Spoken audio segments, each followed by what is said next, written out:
This is the Fitness Wisdom Podcast. How to not get fat, experience sluggishness, low energy, and water retention this Christmas time. This is what we're going to be diving into in today's episode. We're going to be going over all of the things that you should and shouldn't do in order to feel great no matter what the occasion. So this video is going to serve as a great guide for any occasion when you have social gatherings, you eat more food than you normally do, and you don't want to end up feeling like crap. So you definitely want to send this episode to all of your friends and family members, and definitely save it for next year's Christmas as well. So in order to lay the foundation for our discussion today, we first need to go over the importance of metabolic health and insulin sensitivity in general, as well as understanding glycogen reserves in the body. So what do we actually mean when we talk about metabolic health and insulin sensitivity? So metabolic health and insulin sensitivity is directly tied to how we feel on a daily basis, whether that is like good energy levels or good performance or good cognitive function or good hormonal function. This is all intertwined in our body, right? And basically what we actually mean when we talk about metabolic health, so good metabolic health would refer to when we actually taking fuel from the food that we're eating and our body is able to process that fuel efficiently and actually metabolize it. When we talk about poor metabolic health is when our body is literally resistant to the food that we're eating. And that can be due to many different factors, which we will be addressing today as well in this episode. But in general, we need to understand that if we have poor metabolic health, that means that the body is not able to utilize the fuel that we're putting inside our body, the food that we're eating, and it's just going to be creating havoc and chaos inside of our body. And then we're going to be feeling low energy, we're going to have water retention, we're going to have brain fog, lethargy, fatigue, and we're not going to be feeling good, because when the cells are not able to use the fuel that's coming in, they literally think that they are starving in certain situations. In some situations, they may be over full, which we'll also be going into today, and that may be the reason why they're not able to accept the fuel. So that is basically what we mean when we talk about good metabolic health and poor metabolic health, just so we lay the foundation so everybody understands everything that we're going to be talking about today. And insulin sensitivity and insulin resistance is all intertwined with metabolic health, right? So when we have good insulin sensitivity, that means our tissues are responsive to insulin. That means the fuel can enter the cells efficiently and it can be metabolized. But when we have insulin resistance, that means the cells are not responding to the insulin, and then therefore the fuel is not able to enter the cell and be metabolized, and now it's circulating in our bloodstream longer than it should, and therefore it's going to result in fat gain and also chronically elevated blood glucose and a whole host of other symptoms which are associated with that. So what are some ways that we can improve our metabolic health and insulin sensitivity? Well, there are so many different ways we can do that, right? From sunlight, red light therapy, high intensity training, sprinting, resistance training in general, stress management, intermittent fasting, walking after a meal, contrast therapy, so hot and cold exposure, as well as sleep and circadian rhythms. So all of these factors are super important to actually understand, because this actually gives you power over your own body so you don't feel a victim to the situations. We know that when we are in some certain type of events where we can't necessarily control the amount of food that we're eating or the type of food that we're eating or the timing of the food and so on, there are some ways to empower your body so that you have more control of how your body actually responds to the food that you're putting in. You see, this is what makes the difference between someone who responds well to food versus someone who doesn't respond well to food. And so we're aiming to actually empower you today, and we're going to be explaining to you about how all of these factors actually help your body to respond better to the food that you're going to be taking in. And now we're going to start off with the first one, which is sunlight and red light therapy. So how does sunlight actually improve metabolic health and insulin sensitivity? So the primary mechanism of sunlight is that it improves our mitochondrial function, and it also comes with a host of other benefits, but also, of course, aligning ourselves with the natural light cycles improves our circadian rhythms in general. So that means our cortisol rhythms and our melatonin rhythms, and that all ties into the metabolic health. So sunlight is not really, we cannot pinpoint one mechanism only, but there are a host of things that improve our metabolic health. And therefore, we always feel better when we spend more time in alignment with the natural light, whether that is in winter or it is in summer. So it's actually foundational for our metabolic health. Guys, if you haven't already, smash that subscribe button and the like button. Now back to the show. Absolutely. And vitamin D as well is known for improving insulin sensitivity. So that means that your cells are going to be more responsive to the insulin elevation. If you have a high carbohydrate meal, even high protein meal actually spikes insulin as well, if you didn't know that. And do make sure that you stay until the end of the episode, because that is where we're going to be sharing the practical tips of how to actually implement this into your day. So now we're just kind of going over the benefits of doing certain practices in order to actually help your body to respond to the fuel better. But towards the end of the episode, we're going to be sharing with you like how to actually implement them in order for you to make it so much easier and more efficient for you. So this is maybe something that you don't only want to consider doing in events around Christmas, but it's maybe some practices that you probably want to implement in your daily life in general, because they are so powerful at improving your metabolic health and insulin sensitivity. And we know that metabolic health and insulin sensitivity is a long-term game. The longer you do these practices, the better your body becomes. And this is the beauty of it. So also, there is some very interesting research around red light therapy in general, how just doing 15 minutes of red light therapy before a meal is able to reduce the glucose response by 30% post-meal. So it actually lowers blood glucose by 30% post-meal, which is absolutely incredible. And that is just through the power of light. And we know that sunlight is 50% red and infrared light. So you basically get red light therapy for free. But of course, if you can't get outside for whatever reason, which you probably can, but everybody makes excuses. But if you can't, let's say, you can always have a red light therapy panel in your home, and you can use that before having a meal. You can always do it after your meal, and that can massively improve mitochondrial function, and then therefore allow the increase in ATP production and the utilization of fuel independent from insulin. So basically like indirect glucose uptake. Okay, so now we're going to move on to the next factor. How can high intensity exercise then help our insulin sensitivity? Well, basically, anytime we do any high intensity exercise, we're going to be shifting more into an anaerobic type of metabolism, which means we're going to be burning glucose primarily as a fuel. And this is an incredible way in order to deplete the glycogen levels in our body. And why this is so important to actually understand is because this is what makes a difference between gaining body fat and not gaining the body fat. Of course, the total calories that we consume in the day is one of the most important factors, but the second most important factor is whether our glycogen reserves are depleted or over full or spilling over, let's say. Okay, so the glycogen reserves, like in a normal individual, so in a sedentary individual, they can be between 350 to 500 grams of carbs. So that means a person can store up to 500 grams of carbs in their body when they are a sedentary individual. Trained individuals, so people who have a lot more muscle mass on their frame, can eat up to 600 to 800 grams or can store up to 600 to 800 grams of carbohydrates in their body.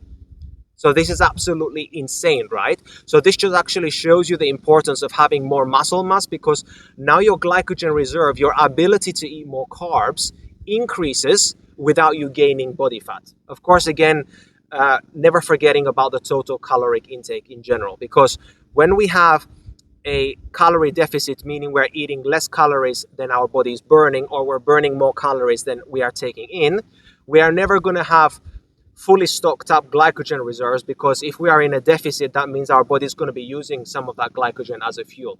But when we're eating at a calorie maintenance or calorie surplus, like in many of these events like Christmas time, or when we go out with friends, or in times where we can't necessarily control how much we're eating in the day, most likely we're going to be as a calorie maintenance or calorie surplus in the amount of food that we're eating. And so why am I talking about this in relation to the high intensity exercise? Because the high intensity exercise, what it does, if you're an individual who doesn't have a very big glycogen reserve or storage in the body, you actually want to be reducing your glycogen load in your body. So reducing how much you have available in your muscles and in your liver. Because after, when you do consume a meal which is high in carbohydrates or just a lot of calories in general, now your body is going to be more responsive and receptive to the fuel. But when your glycogen reserves are fully topped up, basically there is more reason for your body now to store the excess fuel that you're eating into body fat because it doesn't even need to put it in the cells anymore, because the cells are literally fully topped up, and they basically say to the body, hey, now I'm going to create a normal physiological insulin resistance due to the fact that you are fully topped up with glycogen. I don't need any more right now in the cell. So what it's basically going to do is going to save that fuel for later, and it's most likely going to store it as body fat, but at the same time it's going to create an elevation in blood glucose as well.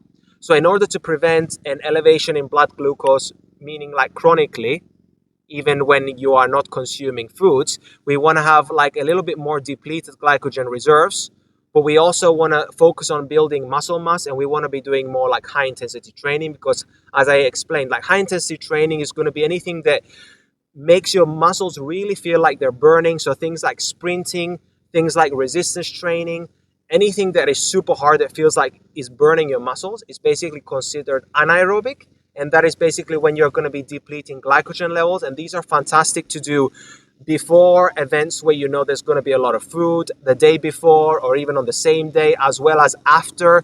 You don't need to obviously do it immediately after a meal, right? But you can do it later on in the day or the next day.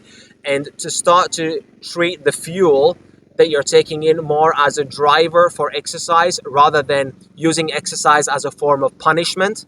So as we mentioned previously in our previous episode that we did about muscle being the organ of longevity, so we actually don't want to be using exercise as a punishment, but what we want to be using exercise as something that's going to improve every single area of our life, whether that is our strength, our capability, and our function overall, but as well as improving our metabolic health and our insulin sensitivity.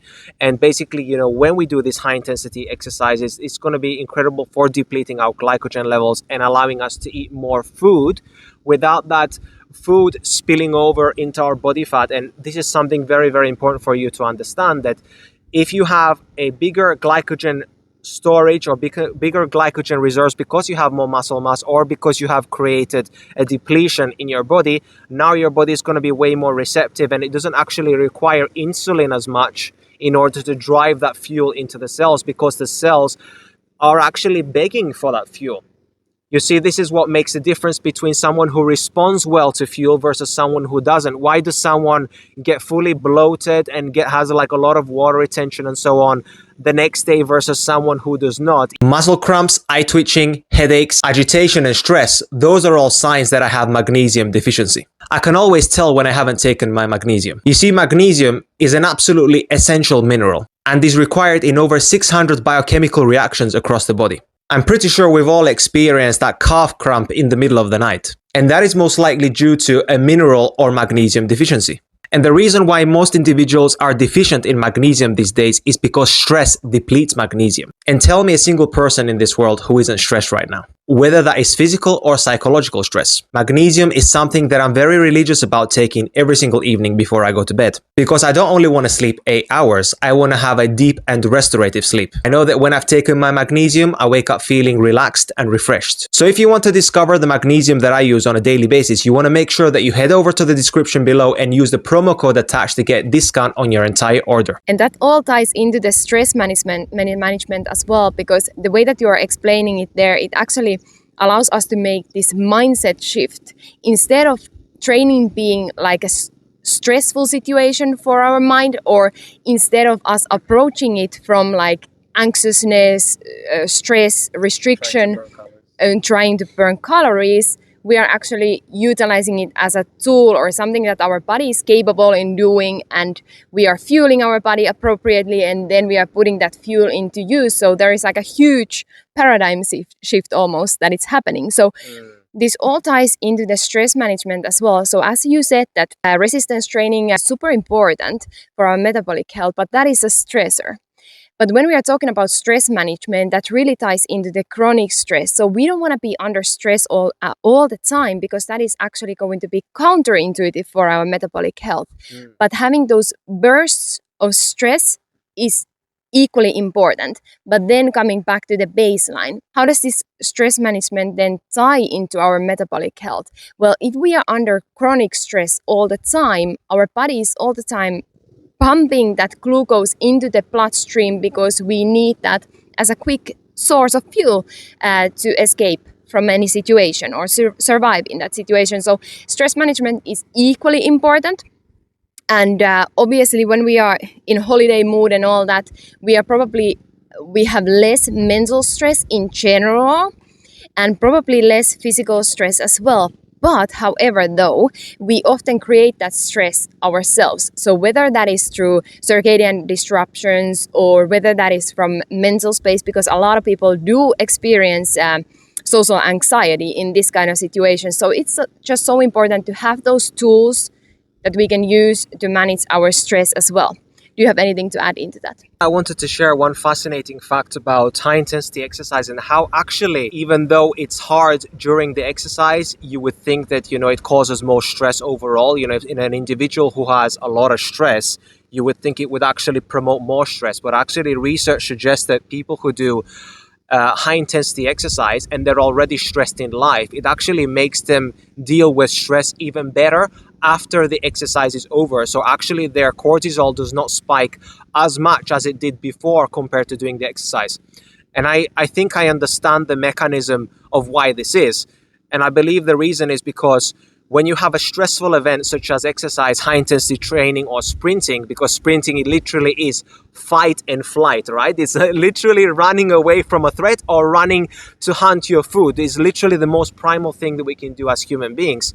You don't have to do sprinting. You can do resistance training. It's as long as you're going towards failure, your body still thinks that you're under threat, right? You're mimicking a hunting and gathering situation. That's basically what resistance training is. And so basically when you do this, the event is so stressful that your brain actually perceives it as very hard. And then when the event is over, then it recognizes the event is over. But when you don't actually purposefully have these stressful events in your life, and you all the time have these low-grade stressors without any big, meaningful, intentional stressors that you have put on yourself, then your body perceives those low-grade stressors as really big stressors, and you're stuck in this chronically mild, stressful state, which is actually what kills you over time, because we know that chronic stress is actually one of the biggest killers in the world, which is absolutely insane, right? And so we want to find ways to actually help our body to deal and manage with the stress better, and that is basically what's called resilience. So making your body stronger in order to be able to tolerate more stress, but also showing it something more stressful in order to understand that daily life is actually not stressful. Another thing I wanted to add about stress in general is that it's so effective at actually making you insulin resistant, because actually your body doesn't care about any of your functions in the body. All it cares about is running away and surviving the threat. It is only when you are primarily in a parasympathetic state, when your body is more insulin sensitive and more receptive to fuel. And this is why it's so important to wind down and take deep breaths and calm your body down before actually eating.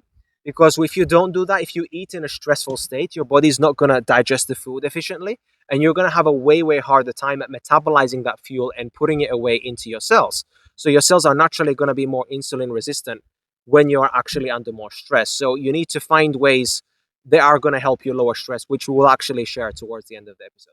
This is such an important fact that you are sharing there, because actually always the meals should come with a peaceful mind and peaceful body.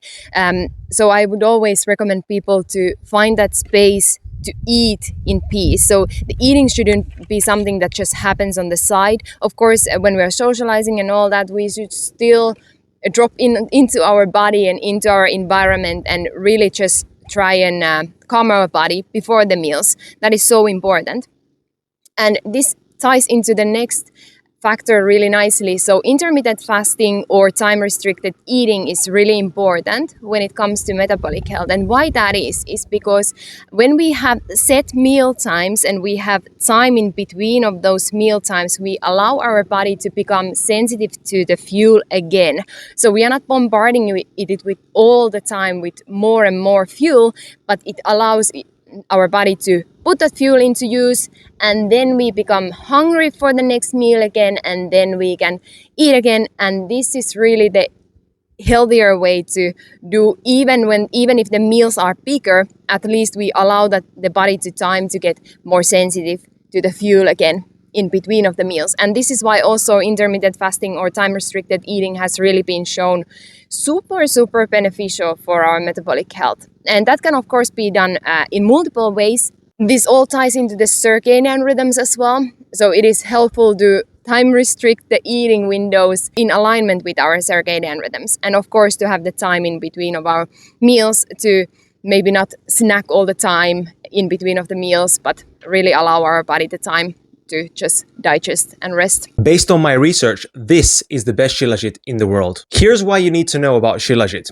Shilajit is a herbomineral substance made from the decomposition of plants and bacteria, this process taking place over thousands of years. It's harvested from the Altai and the Himalayan mountains. Think of it as a hyper-concentrated plant matter that is made by Mother Nature over thousands of years. In many cultures and traditions, it's known as the destroyer of weakness. Let me tell you why. Shilajit is loaded with ionic minerals which are the most biocompatible with our human body. It also has a very high concentration of fulvic acid. This fulvic acid allows those minerals to get into the cell and do their work. Minerals are absolutely essential for all processes of the body, from having good energy levels, enhanced cognitive function, hormone optimization, and so much more, you name it. This is why I use shilajit on a daily basis, because it works on a foundational level, on a mitochondrial level. And we know that we need healthy mitochondria in order to produce cellular energy. Something very important to mention is the quality of shilajit. The one I use has been tested for heavy metals and impurities, ensuring the highest quality shilajit. So if you want to experience this incredible ancient substance and find the one that I use on a daily basis, head over to the description below and use the promo code attached to get a discount on your entire order. I think a great analogy to give for this is a fire. Fire, if you put too much wood on the fire, you're going to choke the fire, so the fire is actually going to go out. If you don't put enough wood on the fire is also going to go out. And this is like a perfect reference to metabolism in general. So just imagine, like, creating a traffic jam in your cells. The traffic is not moving, and so it's just accumulating there. It's causing a lot of havoc and stress on the body. That's basically what you're doing if you're snacking and constantly eating throughout the day. But if you have clear eating times, even if you're overeating food, your body is going to have a way easier time at metabolizing that fuel and putting it away. Even if it's in body fat, your body is just going to be significantly healthier compared to snacking. That's why me and Tina were very strict about having only 3 meals a day and not eating in between of those meals, because snacking is, in my opinion, only necessary if you genuinely have depleted your body and you feel so low on energy that you actually need a snack. But if you're just snacking just because you're bored, or just because you're just looking for something to do, or you think that you're hungry, well, those hunger signals are probably not the most reliable hunger signals. The hunger signal should feel actually from your stomach. It should feel like a genuine hunger signal from your organs, not from your mind. If it's coming from your mind, it's most likely a fake hunger signal. So it's very important to have like these clear cut times for your meals, like Tina mentioned, circadian timed meals, eating breakfast time within 1 hour of sunrise, eating lunch, in the midday when the sun is the highest, and eating your last meal within the hour of sunset, the latest, because we know that eating food actually after sunset we are more insulin resistant naturally, because our body is not supposed to be consuming food in general. And so if we have to be consuming food after sunset, it definitely has to be way more lower carb, and it has to be way smaller in general. But we want to be avoiding that altogether. We want to be eating our carbohydrates primarily the first half of the day, so for breakfast and lunchtime, when our body is more insulin sensitive naturally and the sun is the highest, which improves insulin sensitivity, right? And then we're going to be reducing our food intake towards the end of the day.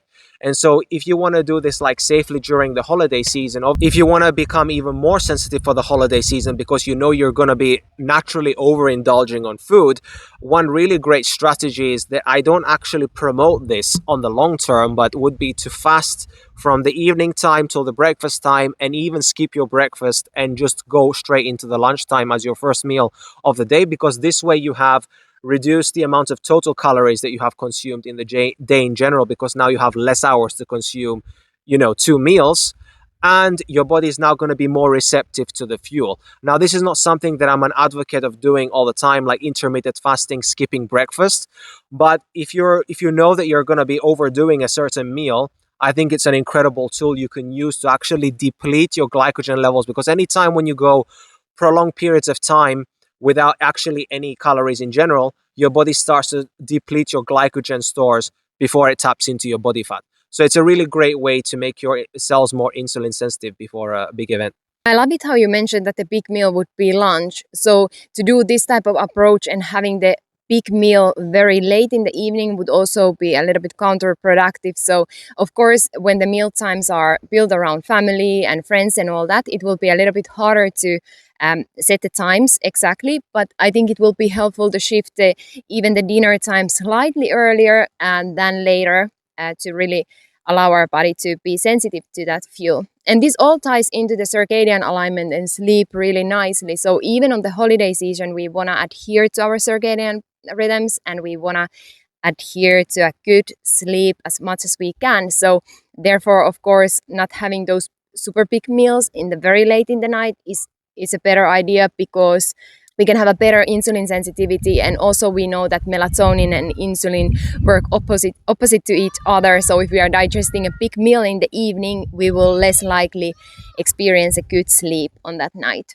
Oh, a really cool thing with intermittent fasting is that, you know, the more you move your body and the more you exercise during intermittent fasting in general, obviously that's going to deplete your glycogen stores even faster. So a really great hack during intermittent fasting, if you want to deplete your glycogen stores even more, if you know you're going to be having a lot of carbs or a big amount of calories in general, is to go for, you know, a long walk before a meal as well, like in sunlight, even better. So all of these ways, and even doing like ice baths and sauna and these kind of things, these are absolutely incredible at elevating your heart rate and actually depleting your body of glycogen. And this is going to make you more insulin sensitive and basically make your cells more receptive to the fuel, and you don't actually require insulin so much to drive the fuel into the cells. Also, there is a fine line there. So for highly stressed individuals, this is probably not the most optimal approach. But if you're somebody who has a nice baseline and who is not so stressed altogether, they can tolerate those things better. Yes.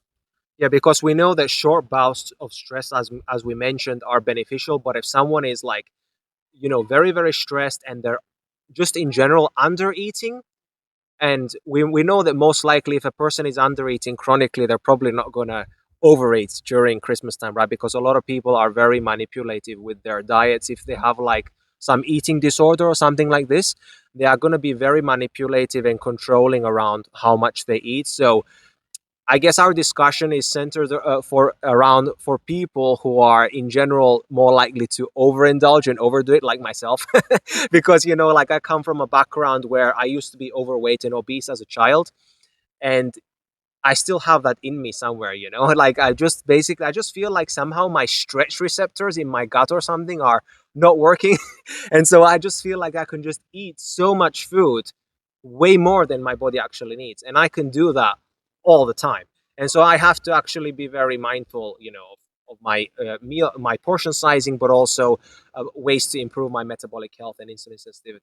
Let's be honest, that's for most people, that is the situation, because we as humans are really designed to eat, because we are designed for survival. And of course, evolutionarily, if you think about it, we would eat always when the food was available. So I think we're just designed... Feasting and fasting. Feasting and fasting, exactly. So I think we're just designed for that. So Yes. it will be the vast majority, I think, who can overdo food than underdo food. No, I love what you mentioned there, because this feasting and fasting concept is actually built in our biology. It's by design. So your ability to overeat is actually a good thing, because that means that, you know, your body is now able to store a lot of that excess fuel that you're going to eat into body fat, so you can actually survive a long period of fasting until the next time when you're going to get the fuel.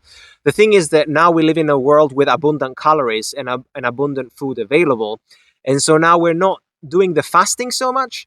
So we're doing only the overfeeding. And that is actually the problem. If we were actually adhering to long periods of fasting, meaning couple of days of fasting at a time, and then overeating, I think that the majority of the population would be extremely healthy, even with all of these excess calories. Because as I mentioned, and as Tina mentioned before, like insulin sensitivity and metabolic health comes about when your body is actually more receptive and actually craving the fuel. You don't actually have that when you're overfeeding all the time, and your body makes you insulin resistant by design, in order to store the excess body fat. You made a nice mention about the putting wood to the fire. So that takes me to the contrast therapy. So especially in a lot of countries where Christmas is celebrated a lot, there it's on the higher latitudes, and we have the snow and we have the sauna and all that. So contrast therapy is a really nice way to improve our metabolic health. And traditionally, actually, in those countries, it is often done the sauna and then swimming in an ice lake and all this. And this is a very phenomenal tool for improving our metabolic health, because it makes our, again, it's like this short-term stressor which makes our cells burn through fuel way more efficiently. Basically, sauna is like doing cardio, right? Without doing cardio, you just sit there and your heart rate elevates, you sweat more, you detoxify your body, which is incredible for your immune system. So that's just beyond the benefits of metabolic health. You get so many incredible benefits by doing sauna, and then you combine that like with cold exposure, ice therapy or whatever. You're going to elevate your heart rate again, and you're also going to increase the amount of brown fat that you have in your body, which is incredible because that's loaded with mitochondria, which means that now you have more places for the fuel that you're eating to be metabolized, as we mentioned, as well with muscle. So the more muscle mass you have and the more brown fat you have, the more you can tolerate cold, but as well you can metabolize more fuel. So that means that you can actually eat more food without getting fat. So these practices, all of these things that we mentioned, are absolutely incredible for making your body more receptive to the energy that you're taking in. And you don't need to be a victim to gaining weight and feeling lethargic, low energy, and experiencing all of these negative effects from Christmas times and any kind of events out with your friends. It would be worth mentioning, though, that one thing what I've noticed in the past is that cold exposure is something that people try to do in the middle of the winter without actually acclimatizing towards it. It's a little bit like going for a holiday in the summer and exposing ourselves to a really harsh sunlight without actually any kind of acclimatization period. So it could be that for a lot of people, in the modern people, the cold is not necessarily always approachable, the super cold ice water. Yes. But for those who have maybe practiced it and can utilize it as a tool, that could be a very, very nice way to do it. I agree with you. It's like as they say, in the sun you build a solar callus, right? By being exposed to the sun all year round, like we are doing right now. It's like winter is December here in Cyprus. We know that it's actually not that cold. Obviously, that's why we're outside, just very little clothing. But the UV index is very, very low right now. It's like UV2. And so in the summertime here, it's like UV12, which is basically very, very high. But that rises gradually throughout the season and throughout the months, leading up to the summertime. Obviously, it doesn't go from UV index 2 straight to UV index 12. So that means that, you're going to build that solar callus, and that means that your body is not going to burn so easily if you're actually outside every single day, no matter what the season is, because then your body actually acclimatizes to that environment. And now we're exposed to a little bit of the cold air as well, which makes us more resilient and more capable. So I would call it like a cold callus, not like a solar callus, but a cold callus. And you actually build this again from the summertime, going in the sea or in a lake or taking ice baths or whatever, and you build it up and you do it slowly over time, and eventually you're going all year round, and it just feels normal to you. You've normalized it. Your body is not under shock because you've actually made it like a daily habit. And the beautiful thing is when you do it in alignment with nature. As the days go on towards the winter, the sea gets cooler or the lake gets cooler, but it's always such a slight difference in the temperature that it's so possible for the body to adapt to it very nicely. But if you were to swim in the summer and then try to swim in the winter, that would be a big contrast. But acclimatizing with nature is really the way to do as with anything. All right, so now we just covered all of the things which actually help improve metabolic health and insulin sensitivity. So now we're going to be actually talking about all the things that make metabolic health worse and make you more insulin resistant and actually promote fat gain, water retention, low energy, and lethargy. And these are all of the things that we want to be avoiding, right? No one, I think, wants to experience those things, even if you want to enjoy a nice Christmas time or go out, with your friends and overindulge. So let's talk about the things which actually make these things worse. Not sleeping enough and circadian rhythms disruption. That's really on the top of my list because this is so foundational. for our health and for our metabolism in general. So of course, in the holiday times, of people tend to skip sleep or maybe go to bed too late and all that, and then that can really increase our water retention, feeling sluggish and all that in the daytime as well. And another factor would be stress. So we want to really keep that stress in at bay as always. And we actually know that even just one night of bad sleep actually elevates our blood glucose because we are spiking our cortisol levels, and then that's messing up with our insulin sensitivity and our metabolic health because it's going to be pumping out more glucose into our bloodstream from the liver because we have created more stress in our body, right? Because our body is now less resilient because we didn't sleep so well. And so now it's needing to create more cortisol to make us more alert and more awake than it actually needs to. Well, it actually needs to in that situation, but you know what I mean when you actually skip the one night sleep. And now you're going to be less receptive to the food that you're actually eating. So you're naturally going to be more insulin resistant that day that you actually haven't slept well. So definitely focus on prioritizing your sleep and your circadian rhythms because these are absolutely foundational to mitochondrial health.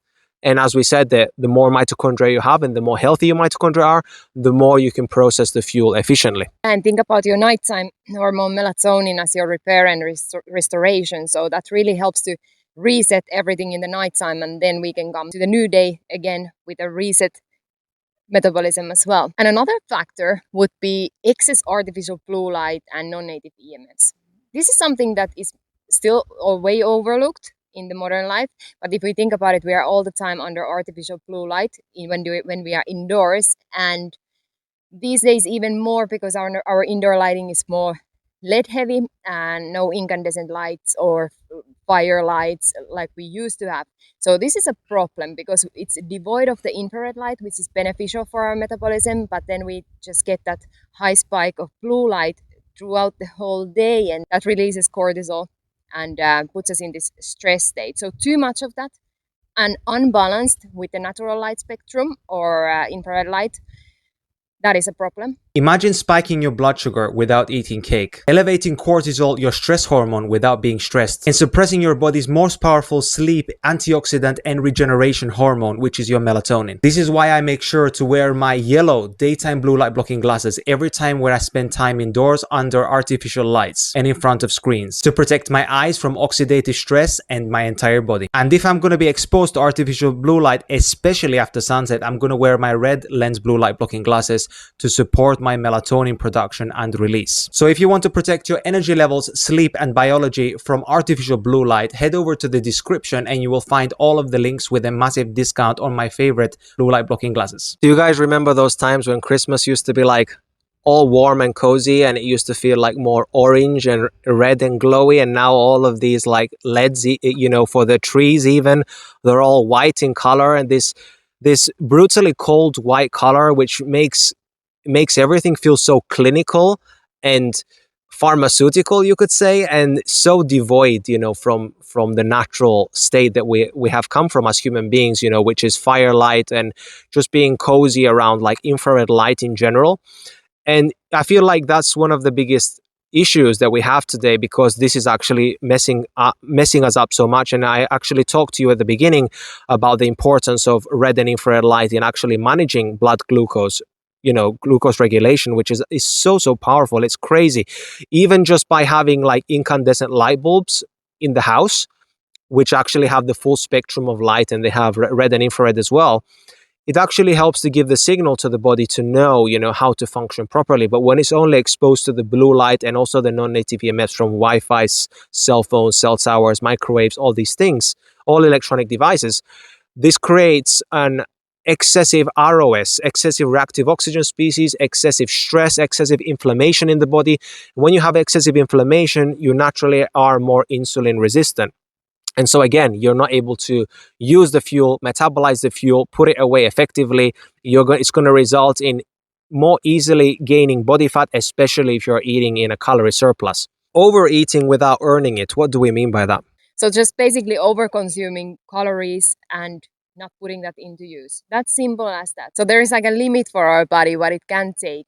And then after that, it starts storing the fuel into our fat stores. So think of it as like a traffic jam. So if we put too much fuel into the system, it's just going to overflow and we are not going to feel at our best.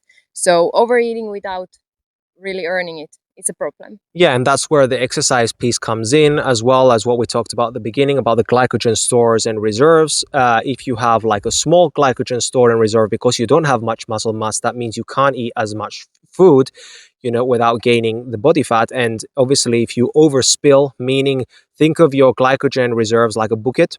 And obviously, like if you put too much water in the bucket, it's going to overflow, right? When it overflows, that means it gets stored into the body fat because it has nowhere to go. It's floating around in your bloodstream. Your body doesn't want to have chronically elevated blood glucose. So what it actually does, one of the compensation mechanisms is to put it away into the body fat for later use for the body. For when you have depleted the body or for when it's going to experience some times of fasting, naturally or something like this, then your body will be able to tap back into that body fat and start to mobilize that fat, and use it as a fuel. But it's not going to do that if you're all the time fully stocked up with your glycogen reserves, you have low muscle mass, you're not exercising. Exercising and movement in general are absolutely incredible ways to use a lot of the glucose from your muscle and your liver. And then it's going to create a bit of a deficit, right, in those areas of the body. So now you're going to be like more receptive to the fuel. So again, like if you're not moving and if you're not exercising and if you're overeating at the same time, it's basically the perfect recipe for gaining body fat and gaining water in your body and feeling very uncomfortable. That also ties into individual responsibility, really. So we should all aim to know our body better, because a lot of times in the holidays as well, we compare to our food intake to another person in the family or in the friends or something. And actually, we can never compare ourselves to another. So how much he can eat, I cannot necessarily eat as much. And depending on what I was doing as well, if you are somebody who does a lot of endurance activities or something and is just like soaking up a lot of food, those people can just eat so much more than the others. And seemingly it looks like we are eating the same amount of food, but the other one is gaining weight and the other one is not. So it's just really a matter of using these times to actually learn our body better. And next time around, we can come back stronger and with more empowerment, because we actually know how much our body can handle and what we can maybe do to feel a little bit better in the situation and all that. Yeah, exactly. Like strategies before and after. How can we actually improve our body's ability to use the fuel, but also to increase, I think the most important in the long term, to increase our glycogen reserve, the ability to store more glucose in our body by building more muscle, like we mentioned in our previous episode. There are so many incredible benefits to having more muscle, right? You have a higher metabolic rate, you have a bigger glycogen reserve. That means you're going to be burning more energy at rest and also while doing exercise. You're going to be able to eat more food without getting fat. Like, who doesn't want to eat more food, right? Everybody loves eating. I don't know anybody who doesn't like eating. And so I just feel like it's one of the greatest hacks that people can do is to learn how to, resistance train correctly and to build muscle mass in the long term and to use exercise as a way to improve their overall health and well-being rather than a punishment and burning calories. Absolutely. So it can be a motivator for the next year around. Maybe this year, instead of going for a major diet on January, maybe we can think like, okay, how can we build a sustainable workout plan to actually start building muscle this year? Also, another thing is that I see all the time is when people overindulge, then they feel guilty and then they go for a run afterwards. That's like literally the worst thing that you can do. And plus, I think the most waste of energy that you could have done with that fuel that you ate, because first of all, in running, you are not going to burn so much glycogen. Well, you are going to burn if you're fully stocked up, but your body favors more fatty acid oxidation during endurance activities. And so the best thing you can actually do with the fuel that you actually ate is to do resistance training, put it to use in your muscles, because now your muscles are going to have a greater demand. So if you really deplete all of your glycogen stores in your body by doing a full body workout, let's say, or a sprinting session or something like this, now your body is going to be able to mobilize a lot of that fuel and get it out of your bloodstream, get it into the cells, put it into the use. And actually you've done something beneficial for yourself. You're probably going to increase your strength if you did like a good strength training session, and you're going to improve so many aspects of your health. And it doesn't feel like you are using the exercise as a form of a punishment for yourself, because you feel bad, but rather use it as there are many big differences. Like when you go for a run, you're not going to feel the benefit of overeating. But when you actually do resistance training or like explosive movement, you're going to notice that you are so much more powerful. So like you want to do the things that actually make you feel more powerful and make you feel empowered, because this is going to make you feel like, wow, like all of that extra fuel that I ate actually benefited me in the gym, actually benefited my workout. It allowed me to build more muscle and make me healthier in the long term, rather than seeing it as something that you need to get rid of from your body as soon as possible because you feel like crap, and temporarily you're not able to sit with that feeling. So another thing that comes to mind there is, if you are not willing to do the things that we're saying right now, just don't overindulge in general, so you don't feel like crap in the first place. Because if your body is like not receptive and you're not willing to do all the things which are going to make you more insulin sensitive and more metabolically healthy, you just have to learn your body, like Tina said, and you just have to make sure that you don't overindulge, so that your body has enough room, so you don't create a traffic jam in your body to, create this metabolic chaos. A lot of people skip this glycogen part, so I'm quite glad that you are explaining it like this, because a lot of people actually want to burn fat when they are exercising. So this is like the first idea that comes to mind, that now I need to just burn this fat from my body. But a lot of times actually we just have way more glycogen reserves in the body, and therefore we have a lot more water retention in the body, and over time that's going to translate into fat stores, yes. But actually, if we think about exercise more like utilizing that glycogen that we have in the system and reducing that traffic jam, that is going to translate to better fatty acid oxidation as well. But it just doesn't need to happen necessarily during the exercise. So we are not necessarily, we don't need to go for 1 hour run or 1 hour cycle or something like this to actually be better fat utilizers as well. And there is some fascinating research around like fasted cardio versus doing cardio later in the day when you have already eaten your meals. And they have actually shown that people who are both in a calorie deficit, so let's take one group who is doing the fasted cardio and they are also in a calorie deficit, and the group which is not doing the fasted cardio but they're also in a calorie deficit, and they actually showed that no matter which way they actually did it, whether it was fasted or unfasted, they both resulted in the same amount of body fat loss. So that actually just shows you that it doesn't matter whether you're burning. Yes, they did actually show that you're burning more fat during the fasted state, but it didn't result in a greater fat loss in the body. So actually burning body fat does not equal losing fat. That is a very important distinction to make. And I actually wrote a Substack article on this on Substack, so definitely go and check that out. And so yeah, it's just so important to actually realize that you shouldn't be chasing burning fat, but you should just be aiming to create a bigger calorie deficit in your body if that's your goal in order to lose body fat. Alcohol. This is a big thing during holidays. And actually drinking alcohol in conjunction with excess calories could be a really detrimental thing for our metabolic health. Not only does the calories add up from alcohol as well, but actually we are causing further issues with the metabolism as well. So that doesn't necessarily mean that zero alcohol altogether. For us, it is quite a simple answer, zero alcohol, just because it just doesn't deliver much benefit. It just has the downside. So a lot of people just like to have the alcohol though as a social thing. And I think that's kind of like understandable, but it doesn't justify binge drinking, or it doesn't justify going overboard. Because also we need to understand that if we give it like the little finger, it kind of like takes the whole hand. So a lot of times one glass of wine turns into one bottle of wine, that turns into 2 bottles of wine, then that turns into resolutions for January and all that. So it's just, I think, another place where we need that individual responsibility. So to know, okay, what does my body tolerate? How much alcohol can I drink, or can I drink at all? So I think it's a big difference to have one glass of wine in the middle of the day than have one bottle of wine later in the day.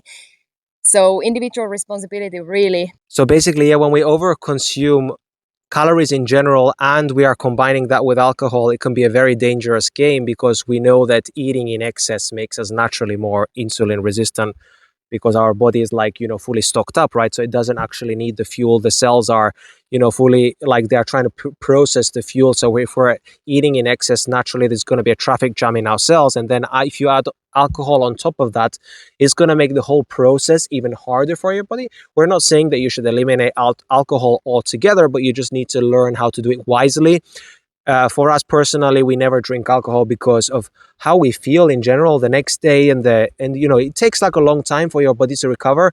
The less you drink alcohol, the more sensitive you are to it. So even just one glass of something, it's going to feel greatly just for even like 1 week afterwards. It's going to take like a long time for your body to feel optimal. And a lot of people, I feel, they don't know how good it's supposed to feel like. And so because their reference point is, messed up, then they just are okay with feeling like crap all of the time. And then they go from feeling crap to feeling like shit, because, when you are feeling good, then it's very easy to actually understand that, wow, this actually throws my entire energy off. It doesn't make me feel good. And so why would I compromise 1 week after for just one day of drinking one glass of something? Yeah, this is really important observation because we are building that baseline for ourselves. So how do we feel is really a result of our habits and acts. And basically, if we never do things differently, so let's think about that alcohol, for example. If we are always used to having that alcohol on the times of celebration, we don't actually know what's causing us feeling sluggish, feeling low energy, feeling water retention on the next day. Is it the excess food or is it the excess alcohol? So I always encourage people to actually find out for themselves. So do things differently. So next time, maybe try and skip the alcohol part, see how you feel. If that makes you feel better, well, then maybe stick with that approach. But I just think it's just so important to keep testing and seeing what works and really build that baseline. The healthier the baseline can be, the more we are kind of like a blank canvas. That's how I like to see it. So without any kind of additional substances, we are almost in that our natural state of being, and then we add things on top of that, we lose the touch to our real being. So how does it feel to be without any kind of stimulation or any kind of like alteration in our brain chemicals and all that? So I think it's important to take that responsibility with this topic as well. You've probably heard about red light therapy before and all the incredible benefits that it has to offer. But unfortunately, not all panels on the market are created equally. And this is why I only use and trust the ones that I have put in the description below. They have the highest quality panels on the market from build quality, aesthetics, and functionality. So if you want a massive 40% discount on my favorite red light therapy panels, head to the description below and make sure to use the promo code attached to get a massive 40% discount. Okay, so now on to the final part of our podcast, which is actually the practical tips. So all of these things that we mentioned at the beginning, how can we actually implement them into our lives to actually improve our metabolic health, insulin sensitivity, prevent weight gain, and actually how to feel good during and after the holidays. So let's start. Circadian rhythms and solar habits. So getting up with the sunrise, trying to adhere to our meal times as much as possible, and getting outside in the natural light as much as possible during the day. And of course, adhering to the darkness after sunset as well. This is important. Or even trying to use more of that incandescent light or firelight, more atmospheric light instead of blue light after sunset. Yeah, this is absolutely huge. And we definitely want to be maximizing the sunlight during the day, as we mentioned at the beginning, for all of the benefits that it offers. So, even eating meals outside is a super powerful way at lowering blood glucose faster and improving, the clearance of the fuel from the system. And so, so we want to use the sunlight as much as we can, red light therapy before and after meals, and of course, sleep. Sleep is incredible for stress management. That's all tied in with our circadian rhythms, and minimizing the blue light, most importantly, after sunset, because otherwise we can't have deep and regenerative sleep if we have blue light after sunset. So again, like Tina said, incandescent lights, red light bulbs, firelight, anything like this that is not going to, stimulate your cortisol production. And as I mentioned a little bit, adhering to the meal times also very important because that sets the rhythm for our body as well, and avoid snacking in between of the meals. So always knowing when our big meal is coming and trying to set things around that. So trying to have that time of not eating in between of our meals as well. Yeah, think about your eating sort of like solar eating. So eating actually with the sun, eating when the sun is up, and then not eating when the sun is down. Cold exposure and sauna. Before meals to improve insulin sensitivity, and after meals to improve glucose clearance from the system. So I would say that at any time we can implement these tools during the days. It is a good way to do it. But if we want to optimize it, maybe we want to tie it around our bigger meals in the day. and make it a social event as well. So it's going to be fun as well.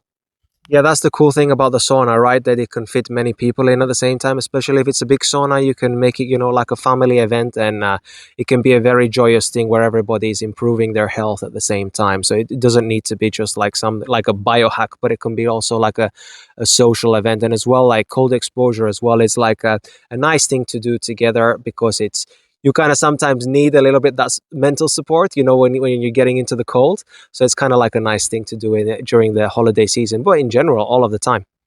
Absolutely. That's actually been some of our first times doing cold water immersion in Avanto in Finland during Christmas times. So it's fun with family. You go you make a hole in the sea, in the ice in the sea, and get in, and can feel quite rough. But if you have the sauna at hand, that's just so fun. So much fun.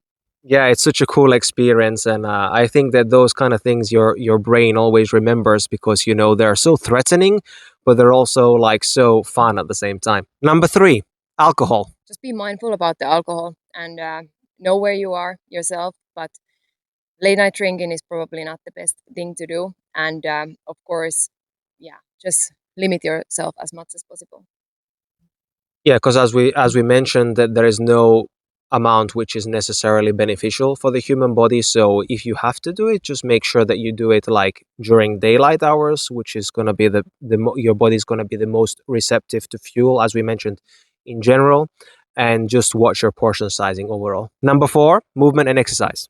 So daily movement is important, and even during holidays, that's something that I would adhere to. So getting more steps throughout the day altogether, maybe going for walks before or after meals with your friends, with your family, having a morning mobility routine. So this is one thing that normally people get in, because morning is that time that you normally have for yourself. At least you have half an hour or a little bit more depending on when other people wake up, and you can have 10 minutes, 20 minutes, 30 minutes mobility routine, which you can do every morning. So then you know that at least you set yourself out to a nice day and you got some of your movement in early in the day. So that would be for the movement. And then, of course, resistance training, high intensity training, and basically even to make those workouts short, just to get that fuel into use and really pump those muscles. And it can be fun as well, because you can do routines with your body weight at home with your friends. And I will be dropping, after this episode drops, I will have a high intensity training on my YouTube channel, so you guys can come and join that. So there should be a link in the description. You can subscribe to my channel. So that's a fun way to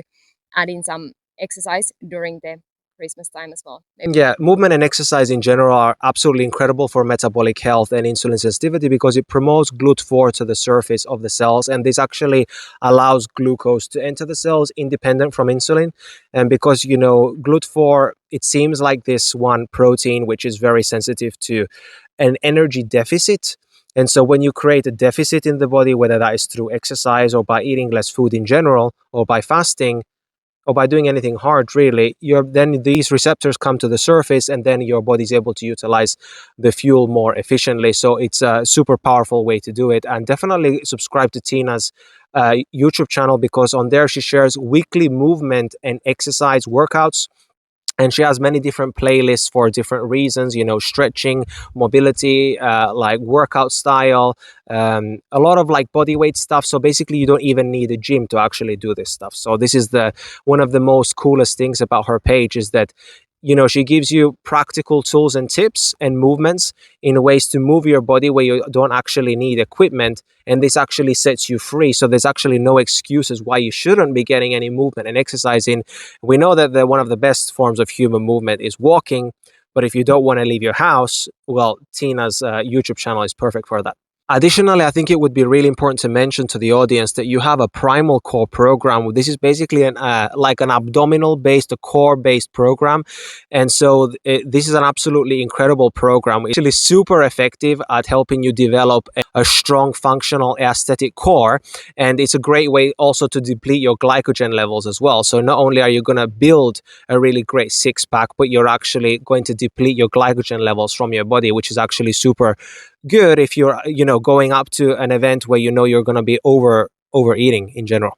And the most important part, not to over obsess about things, but to educate yourself, empower yourself, and learn your body more. So that always gives you freedom for future times to come. One last thing that we forgot to talk about actually in the terms of the practical tips was actually about stress management, and that is one of the most important things for improving metabolic health and insulin sensitivity in general.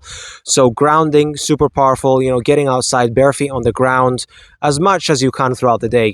When you get your feet on grass or in a lake or in the sea, this is a super powerful way at lowering cortisol and just in general putting you into a parasympathetic state where your body is able to digest and process food better and utilize the fuel that you're eating, but as well as learning how to breathe correctly. So breathing through your nose, diaphragmatically breathing deep down into the belly rather than into your chest, because we know that the way that we breathe can actually reinforce a certain nervous system state. So if you breathe calm and relaxed and low breaths per minute, this is naturally going to put you into more parasympathetic state because this alters your brain waves.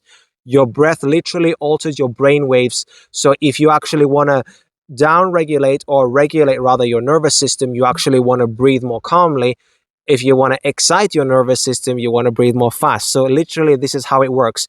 Your breathing controls your heart rate, and your heart rate gives signals to your brain about the situation, about the environment, and then there is this feedback loop mechanism which reinforces you either to breathe faster or to breathe slower. So breathing is one of the most powerful ways that you can tap into your nervous system state, and I'm a very big advocate of nasal breathing all the time as much as you can, especially like when you are doing walks and stuff like that, but when you're not exercising, because then when you do exercise, it's easier to nasal breathe if you've been practicing it outside of exercise. And this also helps you do nasal breathing as well while you sleep, because we know that sleeping with your mouth open is not ideal for getting the oxygen that you need. You're letting go of too much carbon dioxide, and you're not getting the oxygen into the cells. And we know that the body metabolizes fuel better when it's in a parasympathetic state, when it has oxygen available, and so then all of the tissues are functioning properly. So guys, I hope that you really enjoyed this episode. Make sure to share this with a friend and your family members, and also save it for the next years or any events where you are faced in a situation where you know that you're going to be overindulging and overdoing energy in general in terms of calories. And so this is going to be a super powerful episode for you to re-listen to and take the practical tools and tips that we share today and actually understand why you're doing them in order to empower and educate yourself to become more metabolically healthy, more flexible, and basically set you free. So we wish you all a wonderful holiday season and Merry Christmas. If you guys enjoy the topics and guests I bring on the show, I would really appreciate it if you left me a 5-star review on Spotify and also subscribe to Fitness Wisdom Podcast on YouTube as well, as this helps to spread the knowledge and wisdom with the world. Until next time, this is the Fitness Wisdom Podcast.